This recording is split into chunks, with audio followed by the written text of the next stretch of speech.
Hola, este es el tercer vídeo de un conjunto de 3 sobre la antigua Grecia. En él nos acercaremos a varios aspectos fundamentales de esta civilización: sociedad, democracia, religión, arte y cultura. Espero que os resulte interesante. Empezaremos estudiando qué modelo de sociedad tenían los antiguos griegos.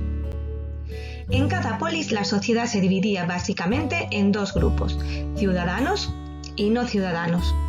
El grupo más numeroso era el de los no ciudadanos, que en cada polis solía constituir aproximadamente el 90% de la población.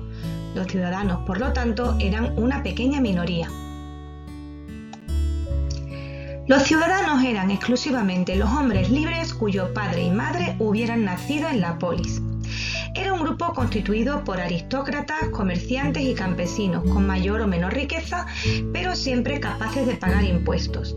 Debían servir en el ejército y eran los únicos que podían participar en la vida política de la polis.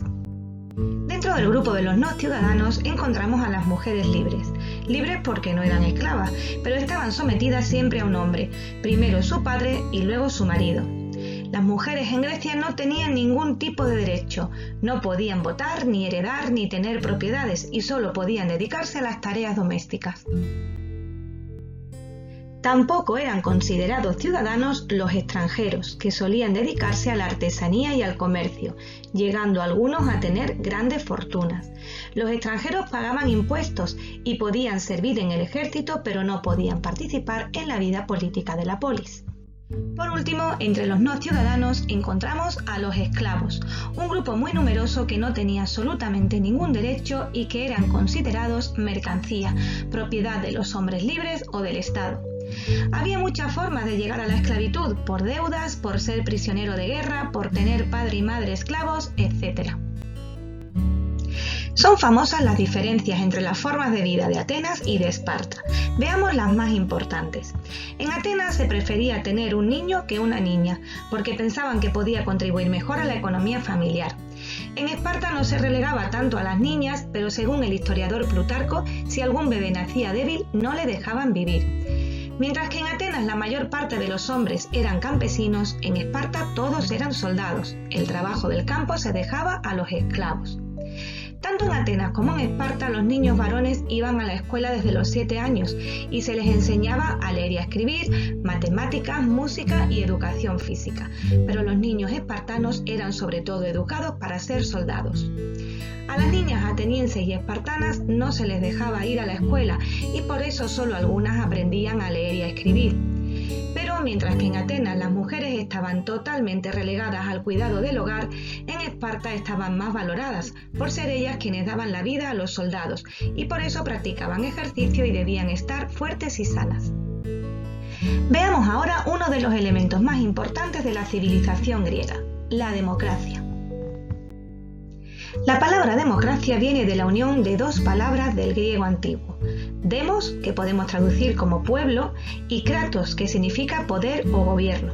Así pues, democracia significa gobierno o poder del pueblo. La primera democracia documentada de la historia fue la de Atenas, que se extendió después a otras polis, aunque no en todas de la misma forma.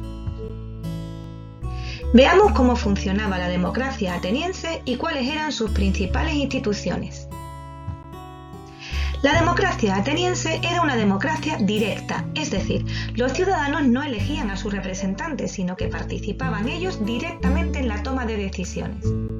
Por otro lado, era una democracia restringida, porque solo podían participar los ciudadanos, que como ya sabemos eran solo los hombres libres. Las mujeres, los extranjeros y por supuesto los esclavos no podían participar. Las principales instituciones de la democracia ateniense eran las siguientes: la asamblea o eclesía, reunión de ciudadanos en la que se hacían propuestas, se debatían y se votaban. Los magistrados, que administraban la polis aplicando las decisiones tomadas en la asamblea. La bulé o consejo de los 500, cuya función era preparar las leyes y vigilar a los magistrados. Y por último, los tribunales o dicasteria, que eran los encargados de impartir justicia. Veamos ahora brevemente el sistema político de Esparta, la oligarquía, que también fue adoptado por otras polis. Oligarquía significa mandato de unos pocos, es decir, el poder se concentra en un reducido número de personas. Las principales instituciones oligárquicas eran 2 reyes que dirigían los ejércitos y los actos religiosos, 5 éforos que mantenían la seguridad, vigilaban a los reyes y presidían los tribunales, el consejo de ancianos o gerusía que presentaba su proyecto a la asamblea y por último la asamblea o apela, reunión de los hombres libres de la polis, pero a diferencia de Atenas, con poca capacidad de decisión. Veamos ahora cuál era la religión de los antiguos griegos. En primer lugar, la religión griega era politeísta, es decir, adoraban a varios dioses. Por otro lado, creían que los dioses vivían en el monte Olimpo, en la región de Tesalia. Los dioses con forma humana tenían virtudes y defectos, discutían, se envidiaban, se enamoraban, pero eran inmortales y decidían el destino de los humanos. Los dioses del Olimpo eran 12, veamos algunos de ellos. El principal era Zeus, dios del rayo. También estaban Hera, diosa de la familia, Poseidón, dios de los mares, Atenea, diosa de la sabiduría, Ares, dios de la guerra, o Afrodita, diosa del amor y de la belleza. Además había dioses secundarios y otros personajes mitológicos como Eros, dios del amor, Heracles, Hércules, Prometeo, las sirenas, las arpías o Medusa. Las historias sobre los dioses y otros personajes se denominan mitos y el conjunto de todos ellos es la mitología. A continuación nos centraremos en el arte y la cultura de la antigua Grecia. Empezaremos con la arquitectura. Los arquitectos griegos solo utilizaban la línea recta en sus construcciones, es decir, no usaban el arco ni la bóveda. Según las columnas y el entablamento sobre ellas, se distinguían 3 órdenes arquitectónicos: dórico, jónico y corintio, fácilmente diferenciables por el capitel de sus columnas, sin decorar en el dórico, con volutas en el jónico y con hojas de acanto en el corintio. El principal edificio era el templo, consagrado siempre a un dios o a una diosa cuya estatua de grandes dimensiones se situaba en el interior. El templo más famoso es el Partenón de la Acrópolis de Atenas, consagrado a la diosa Atenea.